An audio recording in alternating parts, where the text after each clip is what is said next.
விருதுநகர் மாவட்டம் ஸ்ரீவில்லிபுத்தூர் ஆண்டாள் கோவிலில் பக்தர்கள் பலத்த சோதனைக்கு பிறகே சுவாமியை தரிசனம் செய்ய உள்ளே அனுமதிக்கப்படுகின்றனர்.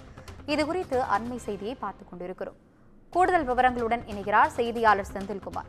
வணக்கம் செந்தில்குமார், பக்தர்களுக்கு எதனால இவ்வளவு சோதனை ஏற்படுத்தியிருக்கு, அது குறித்த விவரங்களை சொல்லுங்க.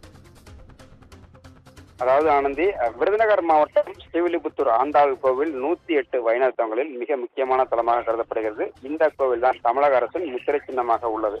குறிப்பாக ராஜகோபுரம் அமைந்த பகுதியில் இது ஸ்ரீவில்லிபுத்தூர் பகுதியில் தான். இந்த நிலையில் இன்று டிசம்பர் 6 பாபர் மசூதி இடிப்பு தினத்தை முன்னிட்டு பல்வேறு கட்டுப்பாடுகள் என்பது இங்கு விதிக்கப்பட்டுள்ளது. குறிப்பாக பக்தர்கள் தீவிர சோதனைக்கு பின்னரே அனுமதிக்கப்பட்டு வருகின்றனர். அது மட்டுமல்லாமல் ஐயப்ப கோவில் வரும் பக்தர்கள் மற்றும் பல்வேறு பகுதிகள், குறிப்பாக சன்னதியின் 4 ரதவீதி பகுதிகளிலும் சோதனை என்பது தீவிரமாக உள்ளது. சுமார் 50க்கும் மேற்பட்ட காவல்துறையினர் பாதுகாப்பு பணியில் ஈடுபட்டு உள்ளனர். இங்கு வரக்கூடிய பக்தர்கள் ஆண்டாள் ரங்கமநாதர் செல்வார்கள். தமிழக அரசின் ராஜகோபுரம் அமைந்த பகுதியில் மற்றும் தங்க விமானம், ராஜகோபுரம் உள்ளிட்ட பகுதிகளில் பாதுகாப்பு பணிகள் தீவிரப்படுத்தப்பட்டுள்ளது.